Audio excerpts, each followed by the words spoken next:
Wear fragrance every day. Who cares about the price, but do they smell good?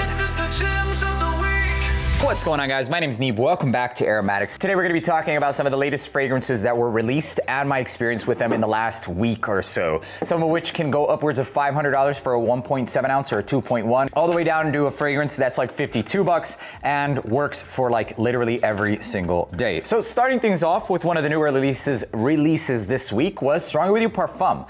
And what this smells like to me is a more concentrated version of the original. It's like if Intensely and the original had a baby with the Ambre flanker. Still has a fruity top to it. Instead of it being bergamot, it takes things into a more honeyed and syrupy nature and basically telling you what it's going to do with the rest of the fragrance. It intensifies what the original was, making it seem like more of an Intensely version, but it goes more towards the ambery nature and less towards the sweet side of things. Also, the incense or smoke that I personally get with the original in the dry down does seem to be more emphasized in this, along with that lavender and the pepper. So spicier opening than Intensely, also having some of that inky vibe, at least in the opening. It's that smoke along with the lavender and the peppers. It smells like their rich and clubbing fragrance, if you will. The candied version of the Stronger With Yous would be the Parfum. That's the best way I would describe it, is the candied version. Another one this week that I kept in my car and I purchased from Nordstrom Rack for 25 bucks is called Santal Supreme Eau de Parfum by Le Monde Gourmand.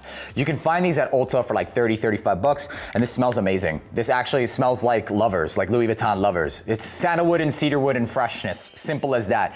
And this little sucker gave me like 7 hours of longevity and performance. You're sacrificing the bottle, you're getting 30 mLs, and I mean the collar, you see it looks like some Jeremy Fragrance situation going on here with the bendable caps. But aside from that, it's so good. If you like lovers, if you like Santal 33, check out Santal Supreme by Le Monde Gourmand. It's simple as that. It's a fresh, more towards the whole pickled vibe that people get. I personally think it still smells classy, dry woods, and a powdery style of sandalwood. Really nice, really nice. Moving on to the next one. This one I've been wearing everywhere in between all of these scent profiles. It's Imperial Blue. I had it sitting in my car for about 3 days. I sprayed it on, went into the gym, and my God, it enveloped me in the entire time that I was working out. I'll say that the longevity for this is probably around like 9.5 hours, but the projection for the first 3 hours is insane. I smell myself rocking this one more than I have ever with the Bleu de Chanel Eau de Parfum. There is a certain refinement with the Bleu de Chanel, but this one, if you think about it, what are you gonna buy at about 50, 55 bucks? And even everything else, it's contenders. I like this one more than, say, Club de Nuit Iconic.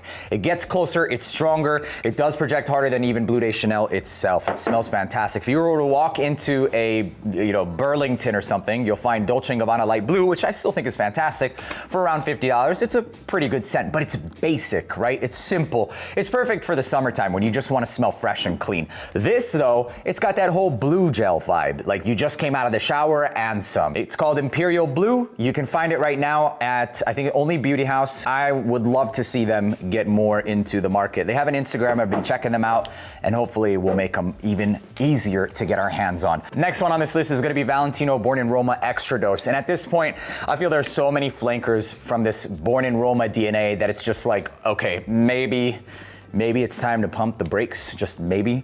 Enough already, you can stop.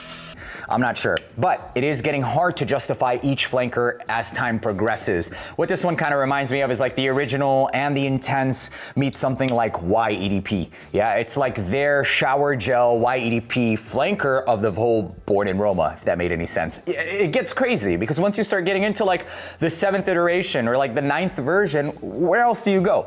And that's what ends up happening with this one. You have that fresh citrus and woods combination along with something that's more amber woodsy and giving it that blue shower gel vibe.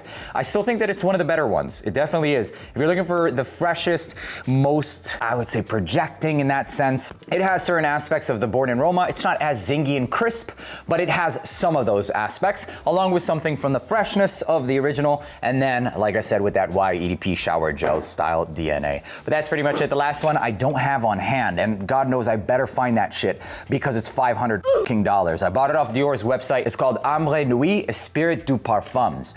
And this is their remake or their extreme concentration in their original Ambre Nuit. It's an amber forward or an amber centric fragrance with a little bit of an animalistic bite. I don't think it's a safe blind buy at all. I also don't think it's one of the more mass appealing amber scents, like a lot of people loving the whole blonde amber, and even something like Amber Iris by EPC, which, believe it or not, is only 130 bucks and contends with both of those that are 500 bucks. I think it's more so of a mature style towards the ambers. I still don't think it's the best. 500 bucks is a crazy ask. But I bought it. Does it smell like quality? 100% it does. Does it last? 3 days later, it's still on my hat. You are getting a certain premium. I still think it should be like no more than, I think fragrance should have a cap, man, like 300 bucks. 500 bucks, you're getting a very naturalistic approach towards the amber style DNA, and I'm sure they're using a lot of naturals in it. Would I buy it again? Probably yes. It's just very bold.